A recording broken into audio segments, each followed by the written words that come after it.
Hey everybody, and welcome back to Headlines, where we round up the week's biggest news stories for all of you.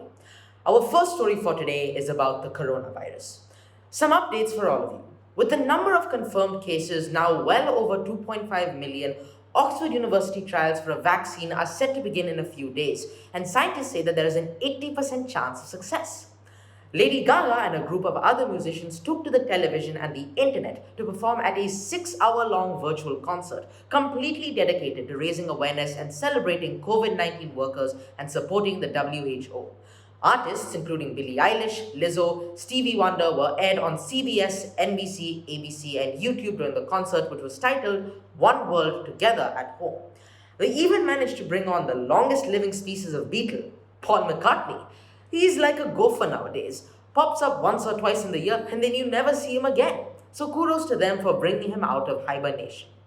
On the flip side of COVID 19, oil prices have seen a historical drop. The price of oil in the United States witnessed prices below zero. When oil prices go negative, it means that traders holding oil reserves are paying buyers to take the oil off their hands. If this doesn't happen, traders risk having to take physical delivery of the oil, which most cannot do. Luckily, the drop below zero was just a blip. It didn't remain negative for long and has now surfaced.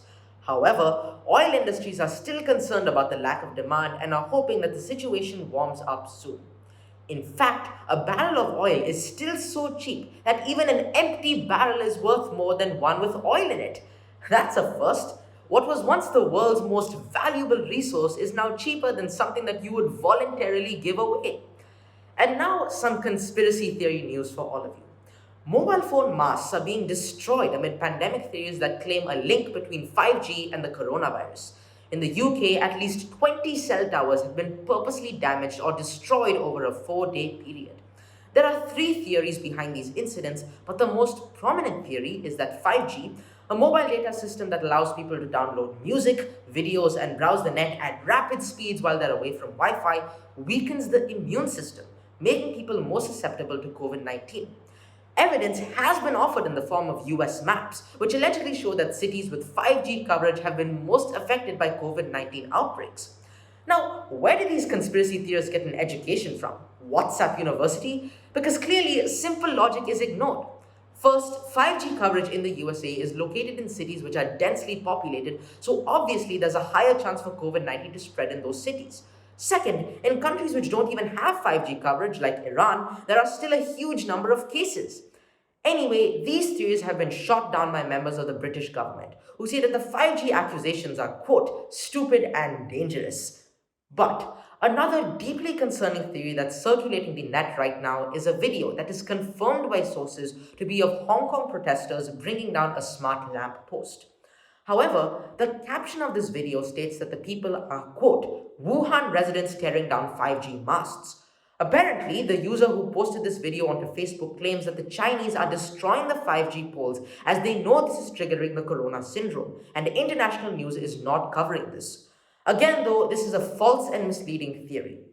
So, a word of advice. If you're looking to do something fun to remedy your quarantine boredom in this time of crisis, read a book, catch a new movie, play some video games, but don't be a COVIDiot and make up conspiracy theories. Our next story is about Hong Kong. Hong Kong police arrested 15 pro-democracy figures on the 18th of April. They were charged with organizing and taking part in the anti-government protests that the city witnessed in late 2019. Among those who were charged were Martin Lee, an 81-year-old barrister who helped draft up the Basic Law, and publishing media tycoon Jimmy Lai. With all these social distancing policies in place, though, the question on my mind is, how did the police manage to arrest them all when they were forced to be 6 feet apart? I guess we'll never know. According to the political analysts, the arrest was a sign of authorities hardening their stance against the pro-democracy camp in Hong Kong. However, pro-Beijing figures countered that the police were only doing their job and were not acting politically. Beijing officials also rebutted accusations that they've been interfering in Hong Kong politics, stating that Beijing has the responsibility and right to supervise how the one country, two systems policy is being implemented.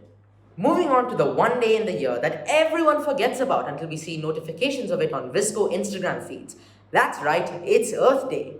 Earth Day is essentially one day in the year when no electricity should be used. That means no ACs, heaters, lights, and so on. Earth Day was particularly special this year. On the 22nd of April, Earth Day turned 50 years old. And now, at 50 years old, people were actually morally obligated to partake in it. It wasn't some insignificant anniversary like 17th or 22nd. This was a proper 50th anniversary that deserved a celebration, so it saw an unprecedented number of people participate. Wow, the Earth really seems to be having its way. On one hand, COVID 19 has pretty much halted pollutions from factories and cars since no one is going out anymore, and on the other, people didn't use electricity for one whole day. I guess that really encapsulates the meaning of karma. Next to Israel. Israel witnessed protests against Benjamin Netanyahu, the Prime Minister, on the 20th of April. But these weren't ordinary protests, they were social distancing protests. Each protester stood 2 meters apart from each other, and an estimated 5,600 people were present. The protests were essentially aimed at Benjamin Netanyahu's political corruption, which has been ongoing since as early as December 2018. And finally, North Korea. The little rocket man of North Korea, Kim Jong-un, is in critical condition after receiving cardiovascular surgery. The North Korean Supreme Leader received cardiovascular treatment after he experienced lung issues. His surgeon said that his excessive smoking, obesity, and overworking led him to a degraded quality of health. After completing the treatment on the 19th of April, surgeons left Kim with a group of caretakers in a recovery villa. However, US intelligence agencies claim that Kim is actually in grave danger. When the South Korean Unification Agency was questioned, they offered no response. President Trump acted extremely quickly in terms of ordering his agencies to monitor the North Korean situation. It looks like he's worried sick about losing his best friend. That's all for this week. I'll see you next time on Headlines.